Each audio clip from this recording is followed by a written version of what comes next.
Good afternoon, everyone. Good afternoon, Jim. Good Today afternoon. we are covering how important is teamwork.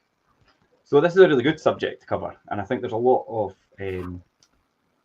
points we could pick up on from our own experiences, and I think a lot of people will relate to this, no matter what you do in life and what your journey is.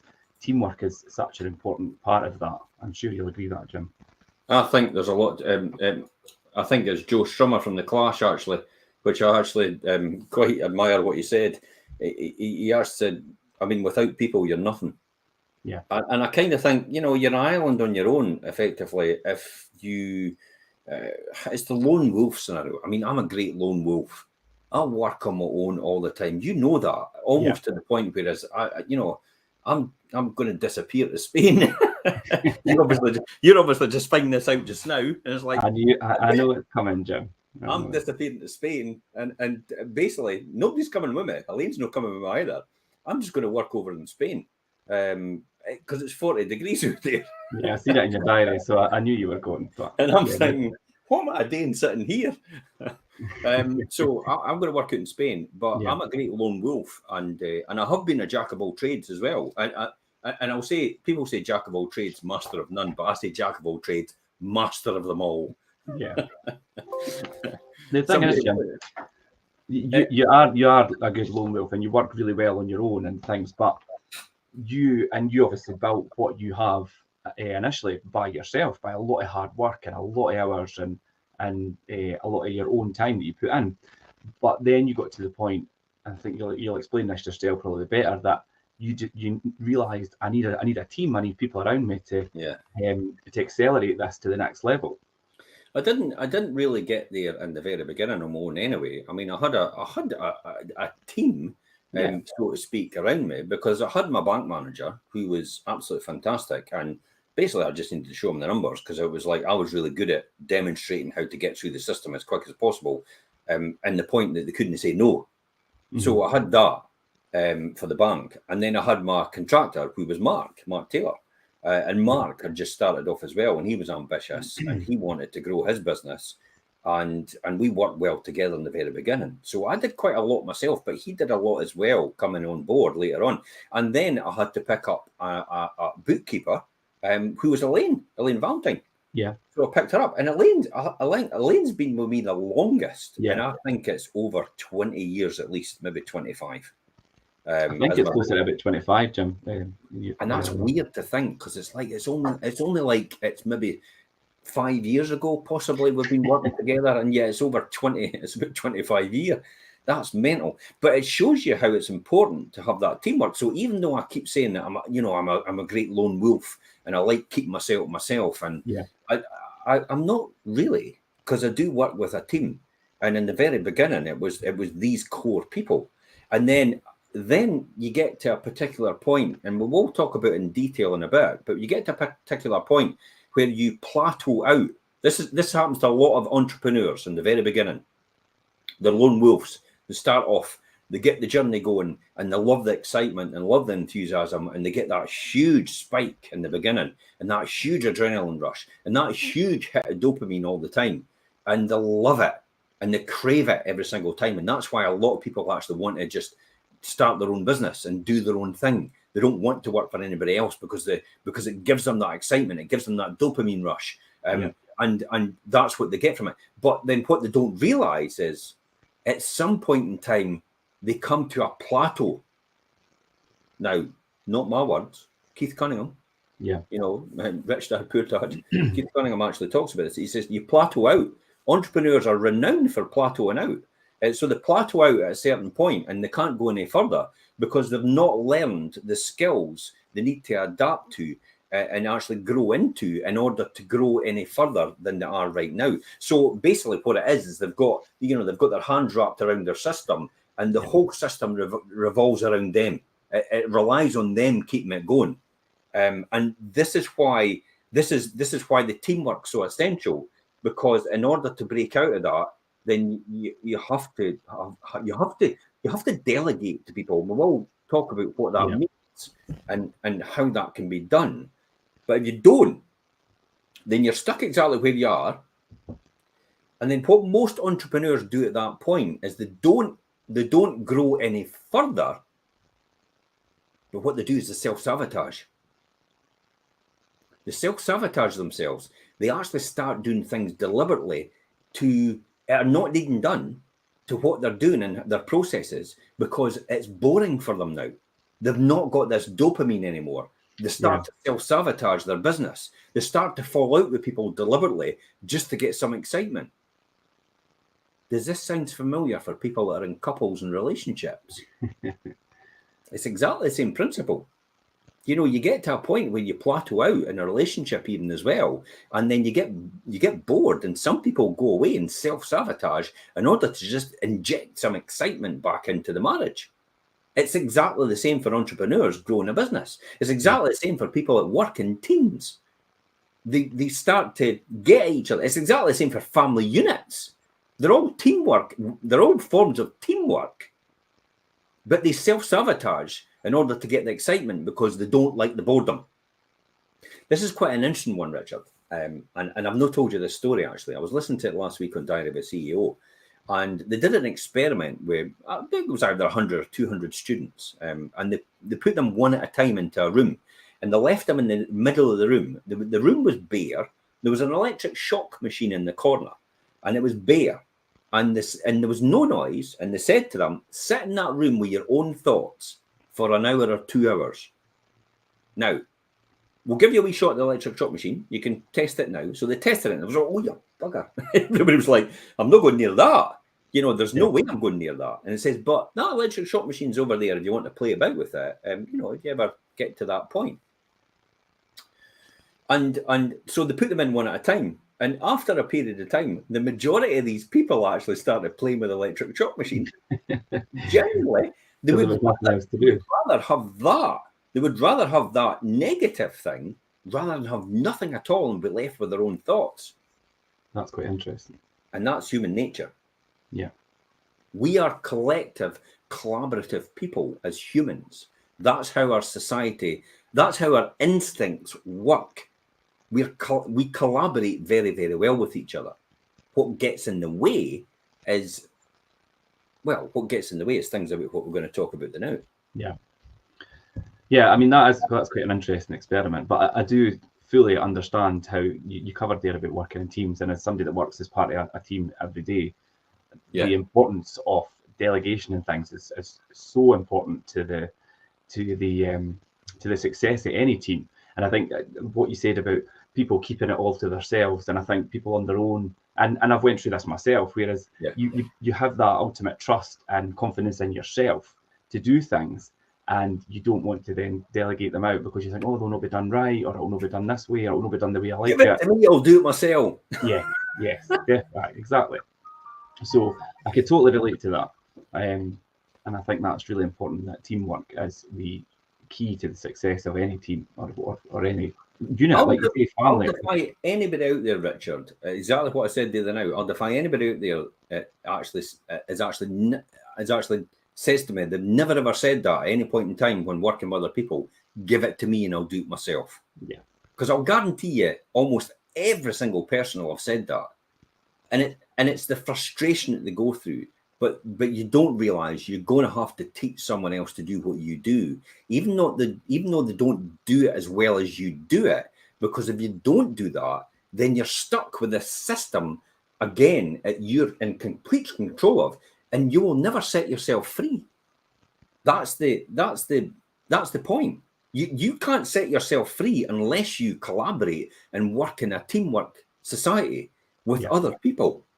And I go back to the Joe Strummer from The Clash. It's like, without people, you're nothing. You can't grow any further. You're an island in your own self. So we're going to talk about this. You know, you want to talk about some of the teamwork benefits. Yeah. 5 reasons. You know, we're, as I said, we're jack of all trades. A lot of people are a jack of all trades, are entrepreneurs. They are really good at what they do in themselves. But what you're not good at is what you should delegate to other people in order to strengthen your resources in terms of what you're doing.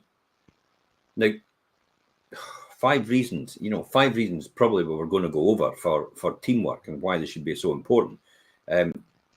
It's essential, as I said, to get your goals. A teamwork benefits you from the differing perspectives and feedback. So what's your thoughts on that? What are you thinking on it? I mean, have you got any thoughts on it, or what's your comments on it? Overall. Yeah, I mean, a teamwork environment. As I say, I work in a team every day. We're part of a team, Jim, and I have a team separately. And I know this is going to be work orientated, but like you say, Jim, this relates to family units. It's any kind of unit where more than one person are working together to achieve something.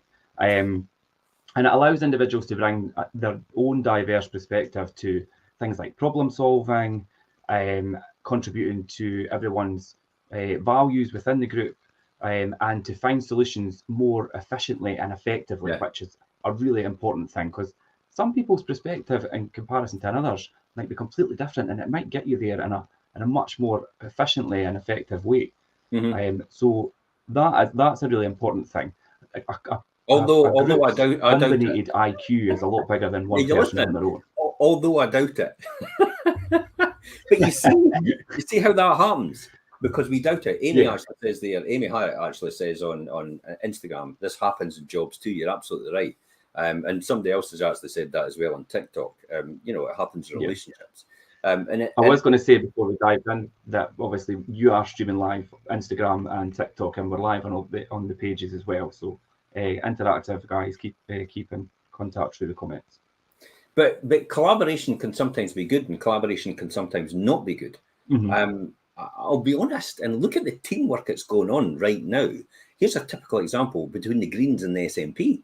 Yeah, there's no cohesive collaboration there. It's the Greens are just dictating. Now I'm not getting political, please. Don't take this as a political thing, but it's what I see, and hopefully you see the same thing as well. The Greens have been left to dictate on certain policies that the SNP want to abdicate to. They don't want to do anything about it at all, but they've abdicated it completely to the SNP. Now you've left, for example, a housing minister. Well, you've left a minister for tenants in charge of housing legislation almost, in the private rented sector. How could a minister for tenants represent a private rented sector?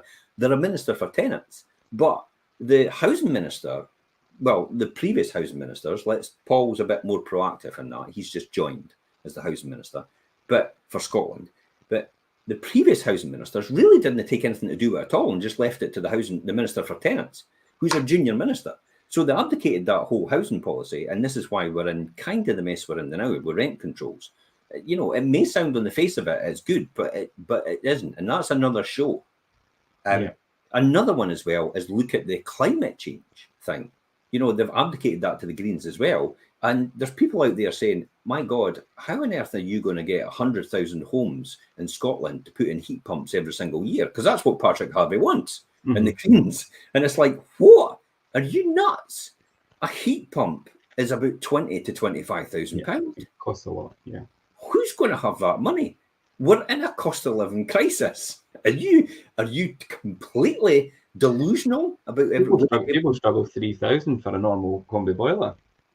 Yeah. So you could see in that scenario, while we think teamwork is a good thing, sometimes it needs something else. Maybe common sense. Yeah. For it to actually work. But the problem with common sense, it's not that common, is it? No. And there's a lot of educated people who are very intelligent, but then there's that element of common sense which is missing.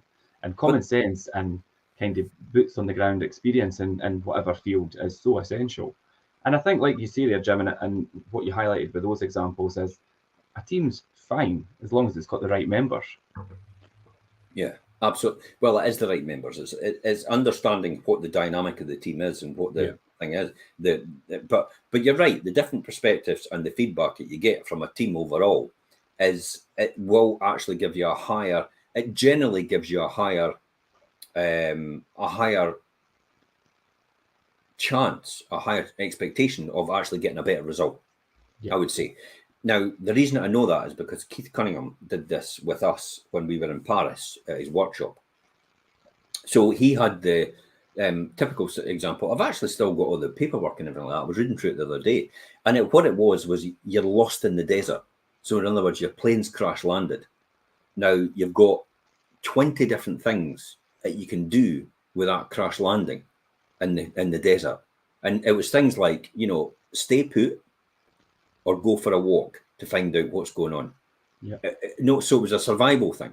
It was, you know, you've got water further afield, you've got a mirror as well. Do you want to take that with you? Do you not want to take it? So it's all these different scenarios about what you can and can't do. And you had to number from 1 to 20 or 1 to 30 or whatever it was, what ones you thought was most important. And then what happened was we did that as individuals, and we did it for a nice one, you know, an Arctic situation as well, crash landing in the Arctic. And then we did it individually ourselves, 1 to 20 or 1 to 30, in the most prioritized order. And then what we did was we went into groups, and then we discussed as a collaborative group what we felt was the 1 to 20 order. And every single time the group got a more accurate response than the actual individual. Unless you were a survival expert, that's the only way it happened. So it proved to you, I mean, I went away with that weekend with my tail between my legs because it dispelled a lot of myths I actually thought was true. Like, I can make a better decision than everybody else. And it's like, that was never the case. It dispelled all these different things about the fact that a collaborative group can often make a better decision than an individual on the majority of occasions. Sure. Now, you could look at Richard Branson. You could look at Alan Sugar. You could look at, you know, Jeff Bezos. But if you understand that, every single one of them has got a team of people around about them, advising them. So when they seem to be the one making the decision at the end, it's based on all the information and all the data that they've been collecting as a result of their collaborative teams. They've been consulting first. So when Richard Branson says, screw it, let's do it, he kind of knows what the implications about what he's about to do. Yeah. And he plays the downside every single time. So he knows what the downside is of what the worst case scenario could happen if he goes, screw it, let's do it. So he's prepared to take that risk because on most occasions he gets it right. But also on a few occasions he actually gets it historically wrong and horrendously wrong. But his successes are a hell of a lot more in value in monetary terms than his losses. That's what I would say. And most business leaders and most entrepreneurs and most people in a job, that exactly applies to them as well. And we've had some beauties in the past. You know, I've had some crackers, but it doesn't matter. It's the cost, I suppose. I know I've not said this before, but I've heard it before. It's the cost of doing business. Yeah. You mentioned there about team like leaders, and obviously that we're going to talk about hierarchy and within a team, and there's in everybody's mind that they probably think there should always be somebody at the head of a team or leading the team. Richard Branson's a good example. Although he is the face and the head of Virgin, he's quite good at spreading equality and things, but throughout his staff and having everybody as equals or as much as they can be. What's your take on having obviously hierarchy within a team and having people's equal input and listening to people all on the same level? Well, let's be honest. In a team, they're not all equal, and that's a fact. And I would agree with that. There has to be. It may seem like people are equal in a team, but it's not really, because when it comes to it, there's one person that's got to make that decision. Yeah. And that's the person leading the team itself. But the person leading the team has to be skilled enough, and I'm still working on that, as you'll know, in order to diplomatically take the feedback from the team about what they think should be done, and then collate that information together in order to come out potentially with the right way forward, or the right way forward as possible. Let's put it that, because you never know it's the right way forward until you know, this whole thing about, well, in hindsight. Somebody said to me the other day, it's like we've been in a property market where, you know, anybody could have succeeded, and this is one of the ministers that actually suggested that we share our profits and our gains on our properties with our tenants. Sorry? Okay. It's like, are you having a laugh? In other words, the capital appreciation of our property, we should share with the tenants. And it's like, okay, but the tenant doesn't take any responsibility for the mortgage themselves to pay it. And they don't pay it, by the way. The tenant doesn't pay the mortgage. The tenant just pays the cost of the capital. In other words, the bank's charges, the interest only bit.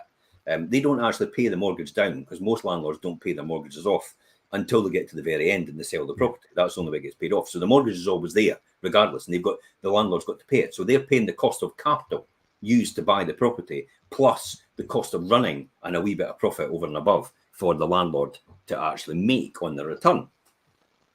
So it suggested that maybe that's something that we should be doing. They should share equally in the profits of the appreciation of the property. And I'm like, okay, so what happens when it goes down in value? Are they going to share in the losses? It's like, no, they'll not share in the losses. It's like, okay, that's a bit, I'm going to start to rent then if that's the case. What is the point of me ever buying a house? There's no point in ever buying a house then, because you've got a guaranteed income of success.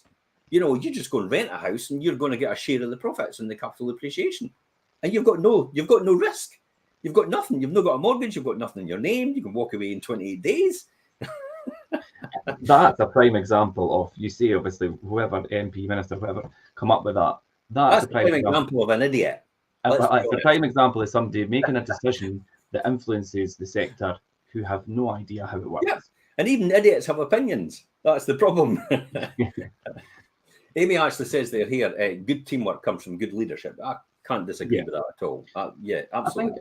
I think as well, within a team, a good leader is important. But to me, there's different levels within a team as well. And I think it's important that everybody identifies where they are within the team, and not to feel like they are any less than anyone else, because everybody's contribution to how the team works. Yeah, I mean, one person can't do something without another skill set, another person's skill set, and whether they maybe are at a different level for you or not, you all contribute to the ultimate success of the team. Yeah. So here's a classic example: Cellar Dyke Tidal Pool. I'm one of the directors on that over in East Nook.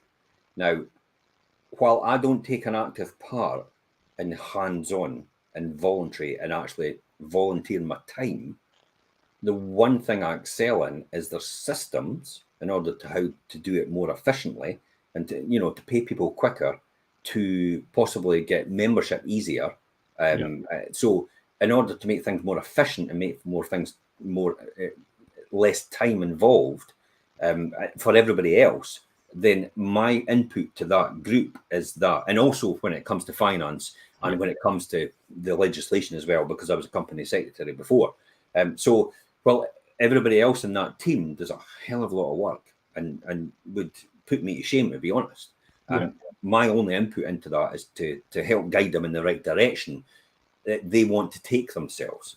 It's not up to me as an individual to say, this is the way we have to go. It's a collaborative effort led by the group, and we will naturally find where we want to go as a result of where we are right now. Hopefully that'll make sense. Yeah, that's your thing. I mean, systems and efficiency and obviously finance, they're your things, and that's what you bring to the table, and others bring theirs, and like you say, together you reach the goal. Well, Laura Jane, for example, is a fantastic administrator, a fantastic progress chaser. It moves things forward, gets things done. Then you've got Andy; he's fantastic at doing other things. You've got the ladies as well, and the men. They're all brilliant at volunteering and raising money for funds, and then applications for additional finance from community groups. We'll put into that, like the Silver Dykes Trust, like the Crown Estates. It will put into that in order to regenerate and rejuvenate the Cellar Dyke Tidal Pool. That's something that somebody else does. That's not me. So unless we had that collaborative group, Cellar Dyke Tidal Pool would probably never exist in its form now, and it wouldn't have about £100,000 in the bank to do improvements to the place.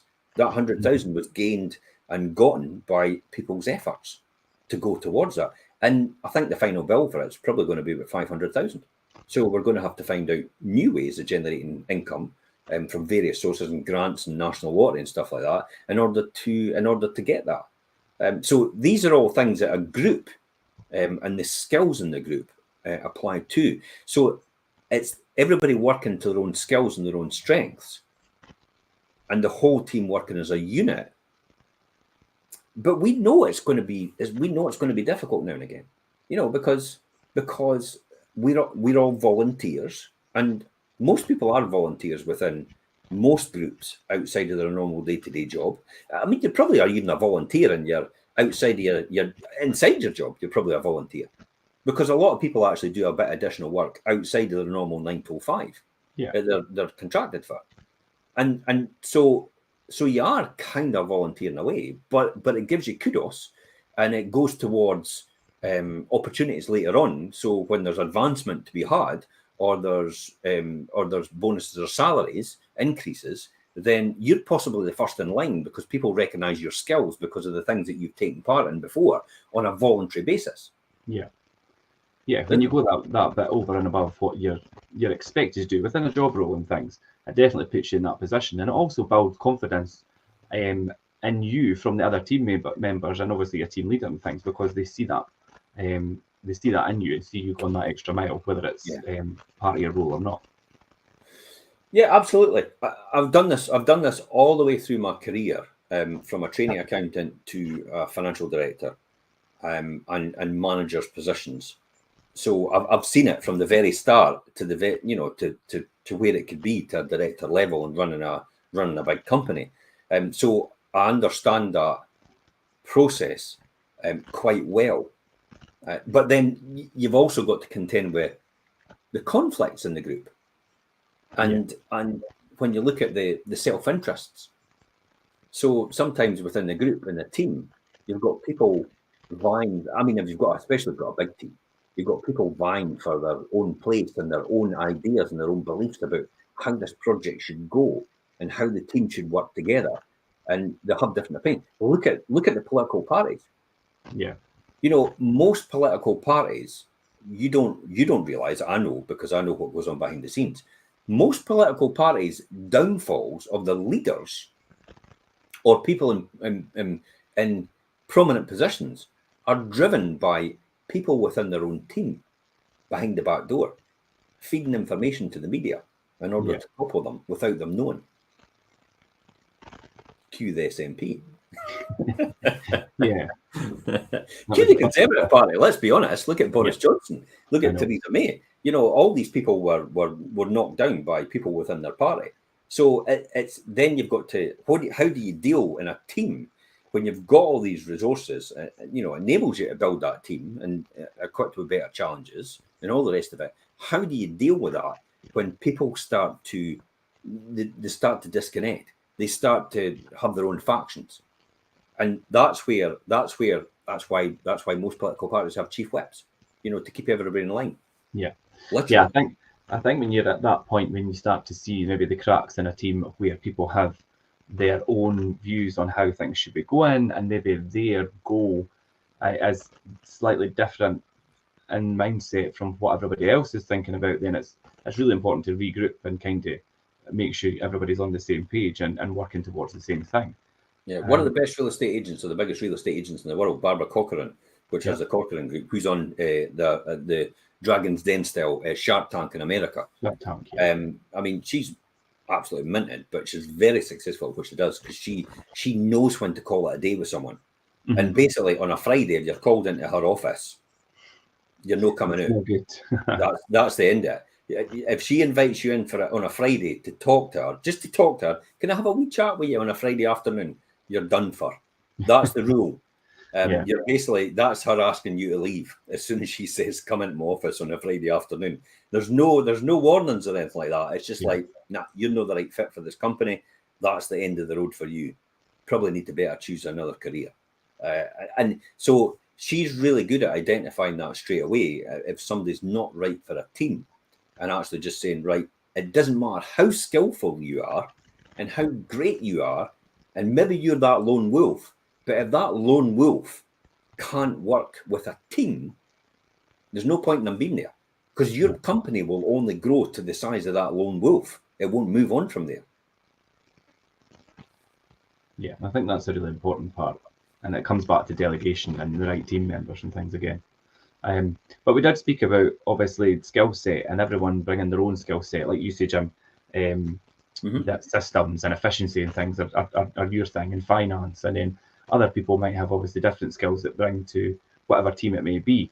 But then that brings us on to the next thing we're going to talk about is learning within a team, and teamwork leads to learning and learning from each other. Yeah. And individuals, like I say, do have their own skill set and strengths and things.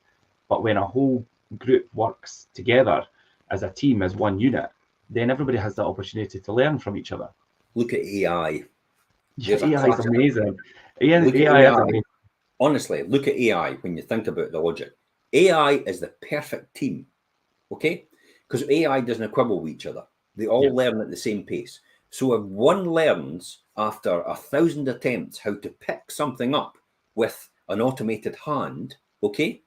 Every single one in that collaborative environment learns straight away how to do that as well from wisdom. Yeah. They don't need to use experience anymore. And this is why it's important in a team when you're with somebody and somebody knows what they're talking about. This is why it's important just to go and shut your mouth and let the person that knows what they're talking about do the right thing, because they know what they're talking about. There's no point in you interjecting and going, oh yeah, you were going to, yeah, okay, I see that and everything. It's like, I've not even got to the end of the sentence and you've decided that what I'm going to say is going to be exactly what you think. So what was the point of you saying that, Jim? Everybody does that. Everybody does that, including me. You just have to learn to put your foot down and actually stop for a minute and actually just be quiet and don't say a word. Somebody said to me the other day when I was at the Celtic title people, Andy said at the end, he says, you were awfully quiet. You weren't vocal about anything at all. And I thought, well, I didn't need to say anything. Everyone else in the room was saying exactly what I was going to say. What was the point of me adding to it? Just to have something to say. It's like, there's no point. Why would I waste my energy on saying exactly the same thing as other people are saying? But you've also got to let the room breathe in order to get everything out. Because if you don't get everything out of the conversation or out of the team, then what's going to happen next is they go away into their sub-teams and then they go and discuss it among themselves. And that's when is this a dagger I see before me, Brutus? That's when you see the daggers. It's like there's often, I'll tell you a wee one in the corporate world. This goes on all the time in the corporate world. So what happens is the in-house fighting. Okay, so often when you've got 3 directors of a company, don't worry about it, Richard, this won't apply to us, because when you've got 3 directors of a company, and they have a board meeting, 2 of the directors have already met before the board meeting and decided how the board meeting's going to go, because one of them is going to ask the question to the other one to get the answer that wanted, and the other one doesn't know what's going on. So the whole board meeting is a stage in order to get the result they want, and the other person is completely oblivious as to what's just happened.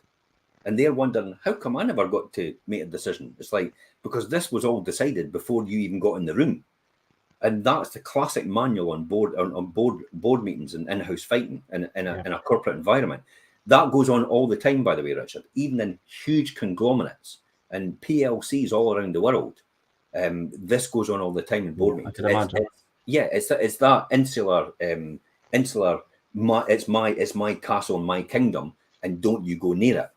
I remember walking through on the first day to when I was a financial controller at ESA Macintosh. I looked at the purchasing and I looked at it straight away and looked at the purchasing schedule and I looked, what the hell are we buying washing machines for £1,000 for when you go down the shops and get them for 300 quid? Yeah. And I walked through the purchasing department, and before I even got to the end of the sentence, the boy went, and you just shut your mouth and get back through to your own department and keep yourself to yourself.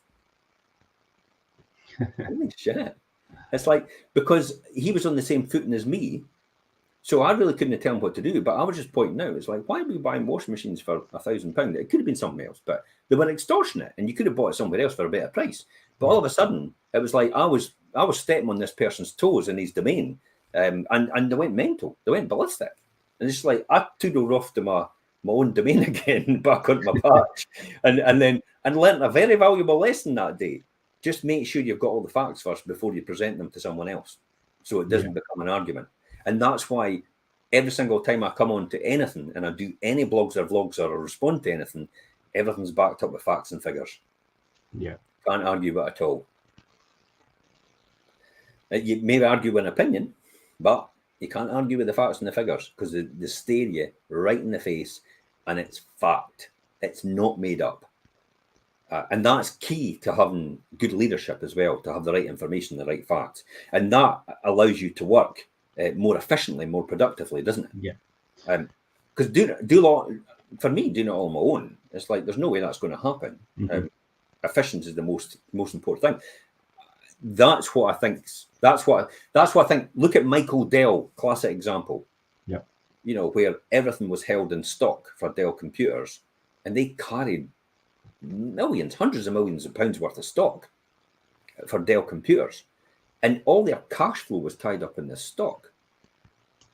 So there's no surprise, and this is a well-known story on the internet. Michael Dell, you know, stock reduction, just in time.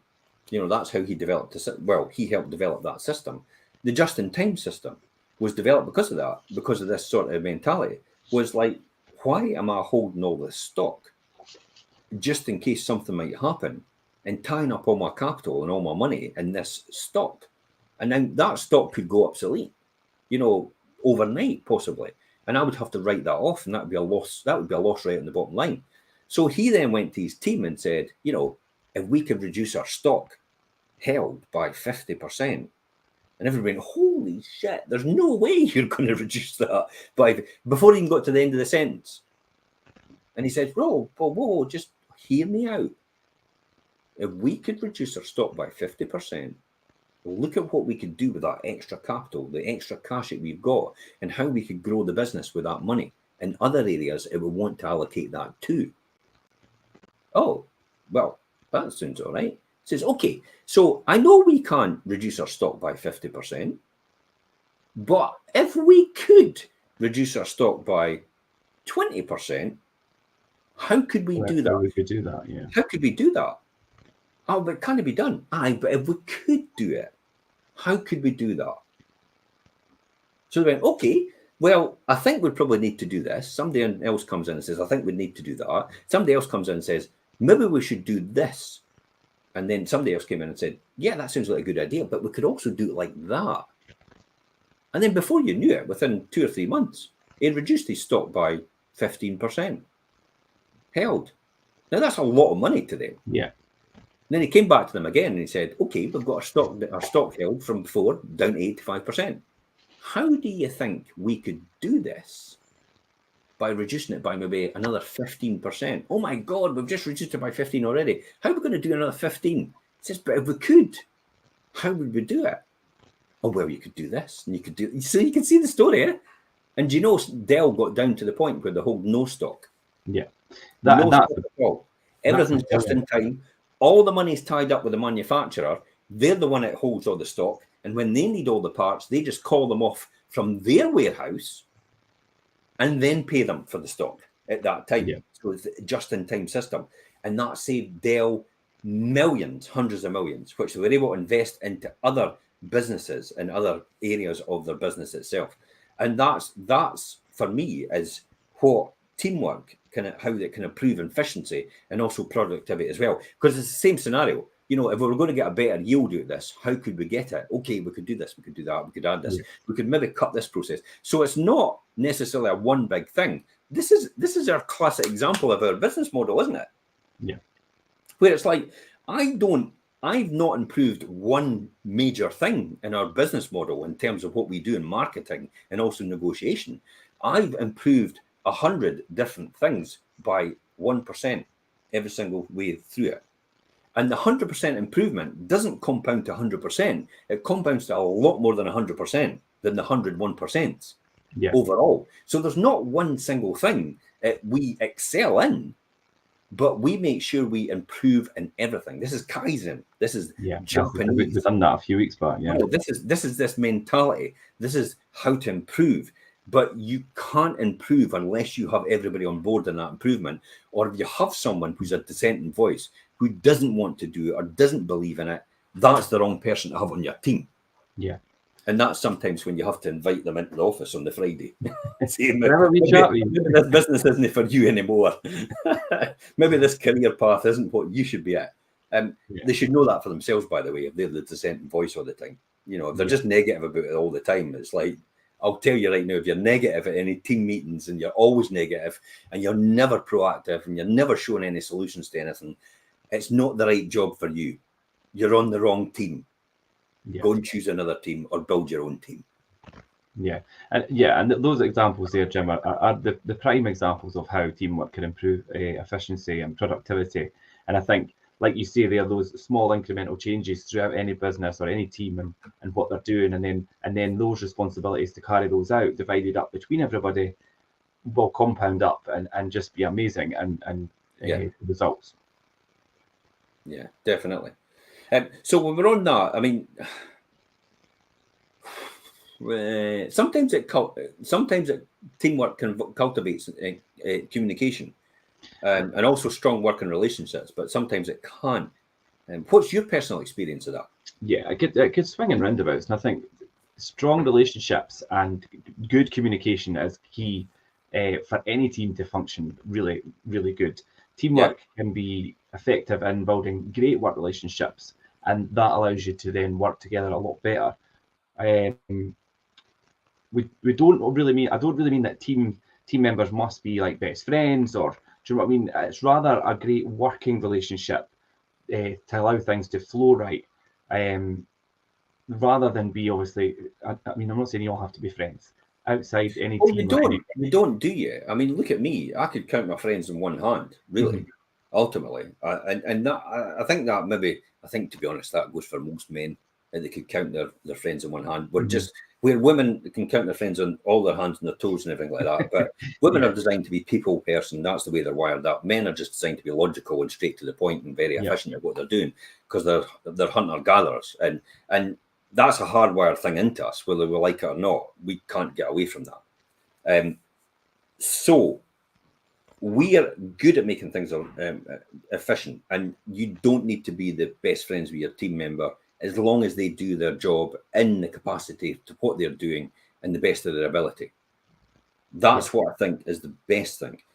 Because if you can keep that distance, often it's not good actually to have a good relationship with that person outside of the normal day-to-day team, because sometimes that can cloud your judgment on decisions that need to be made within the team. Sometimes that person maybe isn't good for that team, and it becomes difficult to separate yourself from your social aspect as to what you should be doing for the team itself. In that scenario, I've seen it done. I've seen it a lot in the past, where for example, maybe somebody's needing to be reprimanded, maybe somebody's needing to be taken aside, and because of the relationship this person has with the other person outside of their normal day-to-day work, it becomes very difficult for them to do it. That I've seen that happen before in a team. But I've also seen the flip side is where somebody's had a good relationship with that person outside work, and they've always known that person, where it's worked very, very well within a team environment as well. Yeah, I think it could be a fine line, but I think predominantly a good working relationship within work allows people to allows people to collaborate and share their views, and they have a lot more respect for each other and things, and they will listen. Whereas if you don't have that element of respect and communication level with somebody, it doesn't work. And sometimes the respect's gone though, because, and this is something I got taught by my mentors when I first started out about 35 years ago. My mentor said the difficulty about you building a business, Jim, from the very scratch, and you relying on your friends and family to do it, is they've pushed you up, and they've pushed you up the high street in the trolley car, actually pissed as a fart. So they don't see you as a serious person anymore. Yeah, they don't see you in a light as a business person. They just remember the gym. It was falling all over the place, completely drunk, and out his skull. That's the sort of thing, the joking side of that. They don't have respect for you because familiarity breeds contempt. most of the time, a lot of people look at it like that. They don't see you as a, because I used to have it in the past where, you know, in the early days where I started to phone people, they were going, okay, is this Jim Parker Senior? And I'm like, no, it's Junior. It's like, you just sound so much like your dad, and like you come across like him as well. You know, and the whole thing, I actually thought I was talking to Jim Parker Senior. Now I thought, whoa, wow, that's pretty good. But you see how then possibly what happened next was when they found out it was me. The dynamic changes. The dynamic changed in the conversation, and it was almost like, you know, I don't really want to take you seriously anymore because I remember you as a kid and all the trouble you used to get into.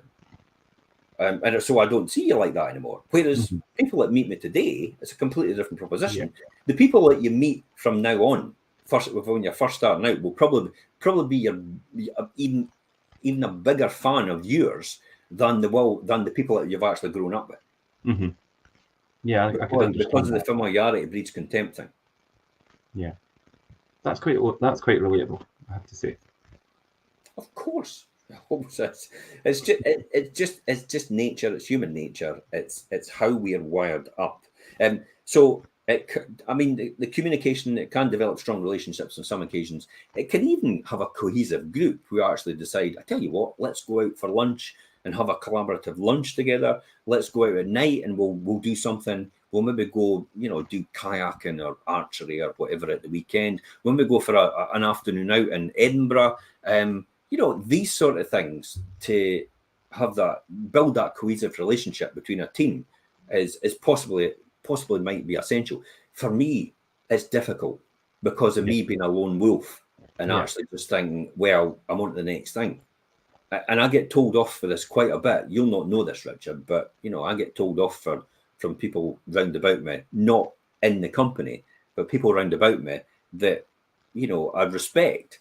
And they say, look, Jim, you're needing to share your successes with your team. You need to tell them the things that you're achieving. In other words, if you're giving £30,000 towards charity in last year, which is what we did, for God's sake, you need to tell your team this is what you're doing because they'll feel really good about that. And I goes, well, just what we do, isn't it?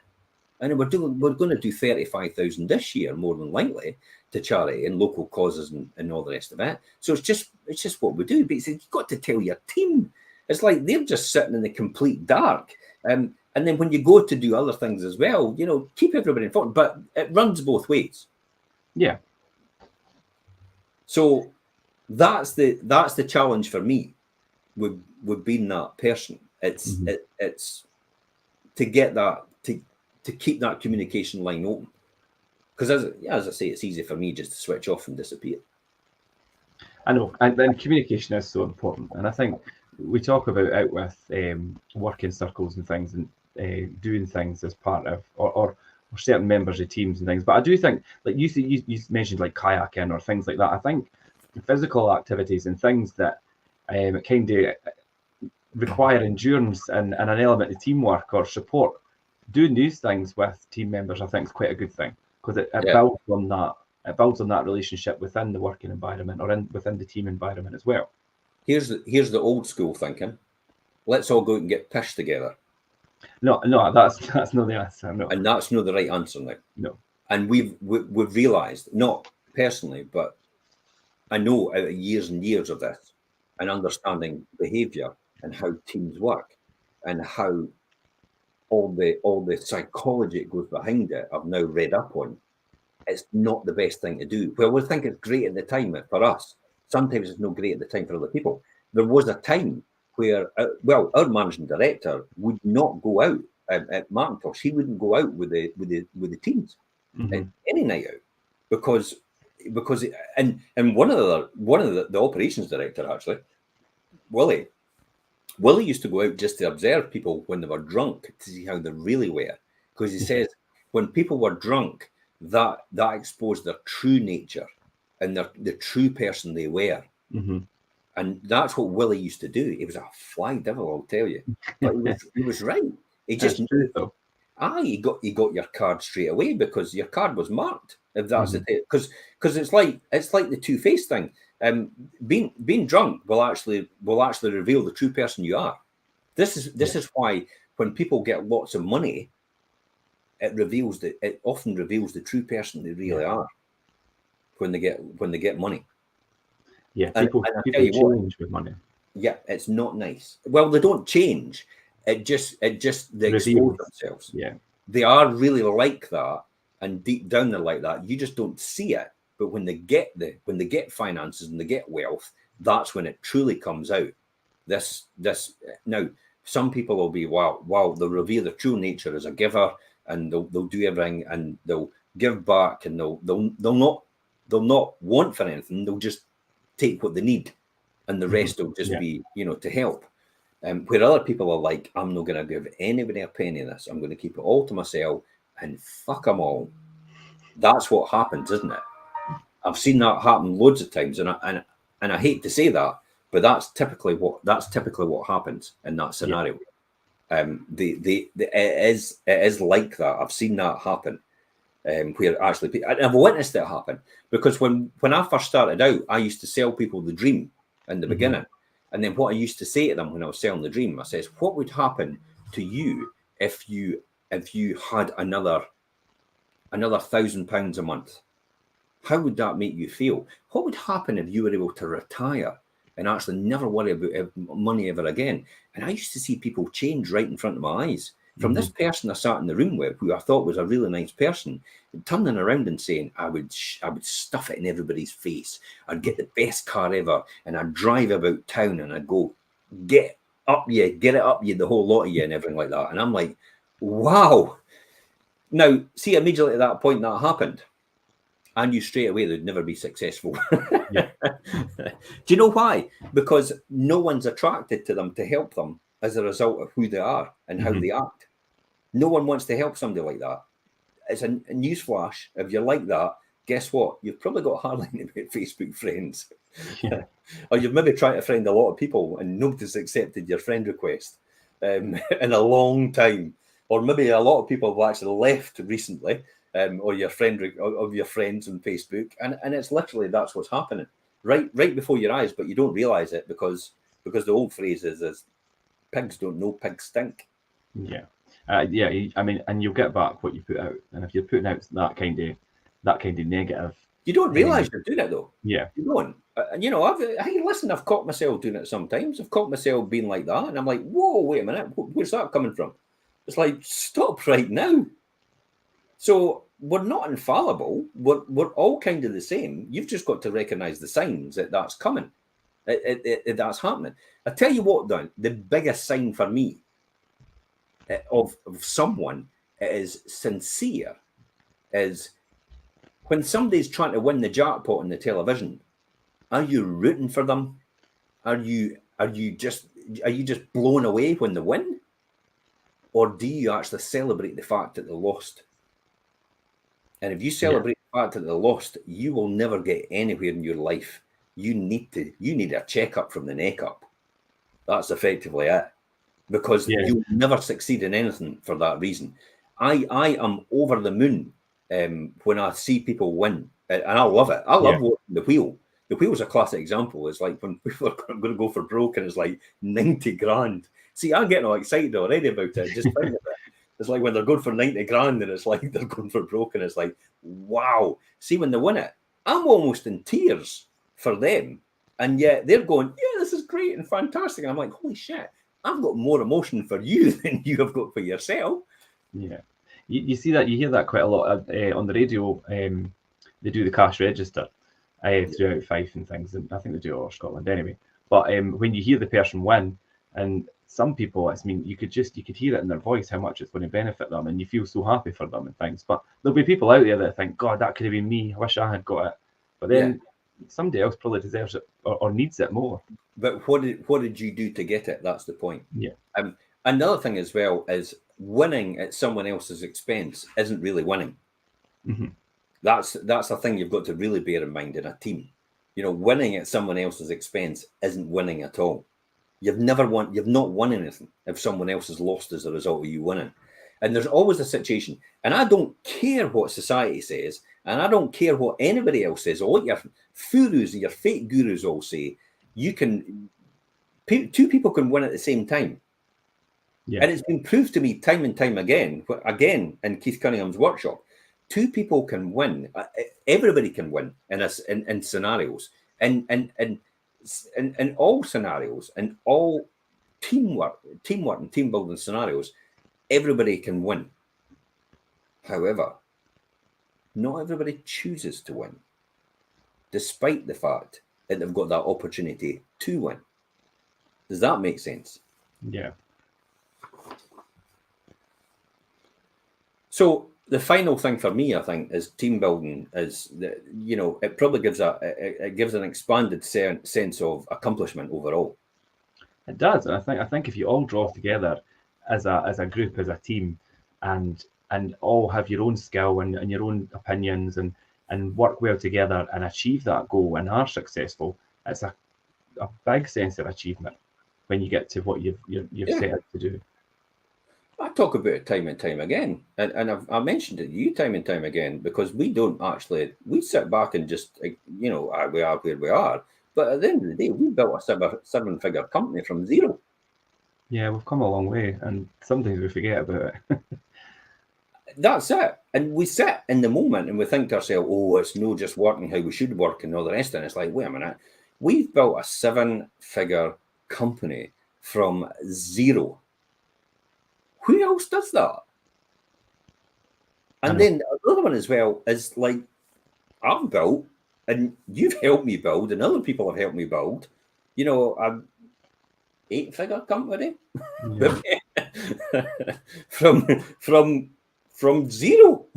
But then, do you know, that it's because, I mean, yourself and then obviously myself as well, you're so involved and invested in the journey, and the journey, and you have to enjoy the journey. We've covered that in plenty of other shows, and then you have the goals, but then are they maybe just benchmarks? Because then once you hit one, you're on to the next one, and then just Of keep course you are. progressing. That's the whole point. But you have to be driven. If you've got nowhere else to go, then that's the end of it. You've got nowhere else to go. You'll not, if you climb the top of the hill and get over the ridge and there's another mountain in front of you, and you think the top of the hill's as far as you want to go, then that's as far as you want to go. That's all you're doing. So I don't think in a team, I think you should always strive for more. So once your teams can come together for a collaborative effort, you know, while you've got a lettings division team, you've got a sales division team, but we're all pulling in the same direction overall for the accomplishment of both teams. But you see it in yourself that we have, you know, individual goals in each team that are different from each other. But we'll still pull along the same direction. But now and again, you know, people that possibly aren't here anymore have been pulled aside, and it's like, wait a minute, that's to the detriment of the team. Yeah. It's like you're in the wrong place. You shouldn't be here. You think differently from the collective here. We are all pulling in the same direction for a common purpose, for the overall good of our community, and to invest in ourselves and also our accomplishments and achievement in order to aspire to greater things than we are right now. Yeah. We're not here just to pay people a salary, and that's the end of it. We're not here just to pay people a salary, and that's the end of their accomplishment. If that's the type of person you are, and you're a 9 to 5, and you're living for the weekend, you're in the wrong place. Because we want people that want to better themselves. We want people that want to achieve. We want people that want to accomplish. But we want people that, more importantly, are going to put the work and effort in to do that. You know, everybody wants it, but who's prepared to pay the price for it? That's the type of people we attract. Yeah. And if you're not that type of person, let's be honest, you didn't last long. Yeah, and I think it's the ability to see the bigger picture of not just maybe that, like you say, the 9 to 5 job and that's it and away for the weekend. Mm-hmm. And, you know, if you're a company like what we run, Jim, or what we set out to do, there's a bigger picture to things. There's a lot more to it, and that you and I know that, and I know we've got multiple members of the team that are all on the same page, and that's how we have year on become that wee bit more successful. Absolutely. Why do you think we're all going to Esters? Yeah. Why do you think, you know, the majority of people that have actually contributed in the last year's Esters are actually going to Esters? And why are they going? And why are we going for 2 nights? You know, because we deserve it. Mhm. We've worked bloody hard to get it. Yeah. It's like it's the third year in a row.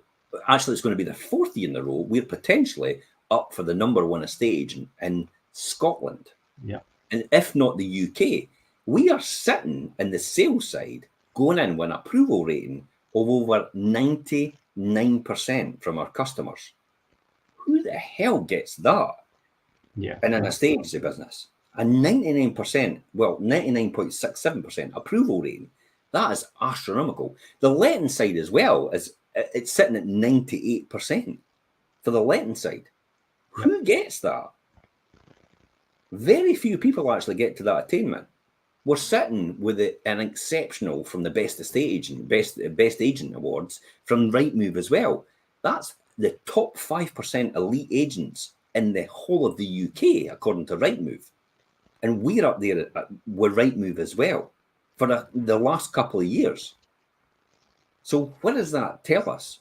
We must be doing something right. But how is that achieved? It has to be the team. It can't be me. You know, now and again I say that I'm the #1 estate agent in the UK or Scotland or whatever. It's like, yeah, okay, but you would never get there unless it was other people as well. It got you there. You know, even the people that aren't here any longer, which are very few now, because we're good at picking the right people now.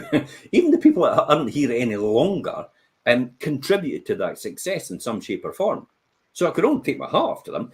We either learned, it was either a lesson that we learned or it was a blessing that we had in terms of what we're doing. And that's how the overall team has brought us to where we are right now. And that's how you are where you are right now, because the team you've got round about you. I am where I am by the team I've got round about me, because my team is probably a slightly different team to your team. Yeah. But we do different things, and we've got, like you say, we come together ultimately for the same purpose. So ultimately what you want to do is you want to look to the people that are most successful in our society in terms of what you define as success. And if that's what you want, you work out what they're doing and then copy that. That's how you do it. If they talk in a certain way, if they deliver themselves in a certain way, if they say anything that benefits them or everybody round about them a lot more, that's what you should more or less mimic. Yeah. And how you do it and how you deliver and how people deliver in terms of how they're doing it. Now, there's no surprise. There's other team members in my team that you don't have in your team. Andy Harrington, one of them. One of the best public speaker trainers in the whole of the UK, if not the whole of the world, to be honest. And he's trained people from a lot of successful fields who are successful in what they are doing. And people keep saying to me, it's like, how on earth? People can just replicate what you do. And I'm like, no, they can't. Go back to when I did look at mine. I put up one of my first videos the other day. I've seen it, yeah. I know. It's like, oh my God, it was like the Reverend I Am Jolly. And yeah, I thought that's a brilliant video. It shows you though how things change over the years and how you develop your skill. Yeah. And now it's all about excitement and emotion and all these things that are led.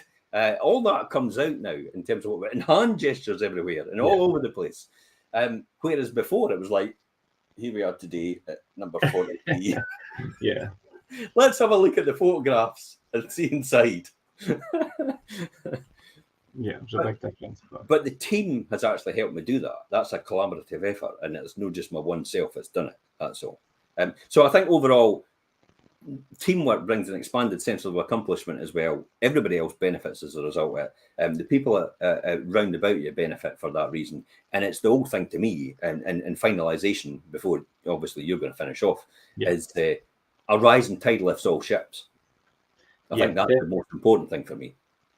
Yeah, definitely. And I think we've covered quite a lot of points today, which are key elements of working as a team: communication, and obviously strong relationships good working relationships between a team, and things that are going to obviously improve the efficiency and productivity. We've got a few comments in here, Jim. Biggie Smith, I think, Biggie, you are coming through YouTube. Biggie said, it takes teamwork to make the dream work, which I would agree with. He's also said, drunk words are sober thoughts. when we spoke about that earlier. So that's great. Absolutely true. It is. See the times when I was in the Century 21 days when it was all self-employed associates and I had all these people working. I was working for them really because they were self-employed associates. It's not up to me to run the system. But in the early days, I had a lot of them, well, not a lot of them, a few of them used to take my side when they had a real good drink and they would tell me how to run my business. And it's like, and I'm like, God, it's like, have I not got something else to contend with the fact that you don't believe that I'm running the business right or it should be running a different way? And I thought, well, what's the point of you being here? Go and do something else because this is the way it's getting run. Because it was just moaning. And in reality, it was because they weren't doing as well. So they wanted to blame someone for it. That's another classic. And that's how the drunk words are sober thoughts. It all comes out when people get a drink. Yeah, definitely. So thanks for that, Biggie, and joining us. And also, afternoon to Gary and Angela, and thanks for joining us in the comments there. And I know you've got people joining in for Instagram and TikTok as well, Jim. Yeah. Perfect. That's us.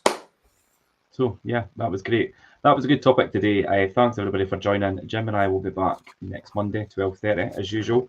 And that'll be us ending for today. I'll be sitting in Spain. You won't be in Spain, but we'll still be here. So. I might sit on the beach and just rub it in. Right, everyone. We'll see you next week at 12:30. See you later, folks. Bye-bye. Bye.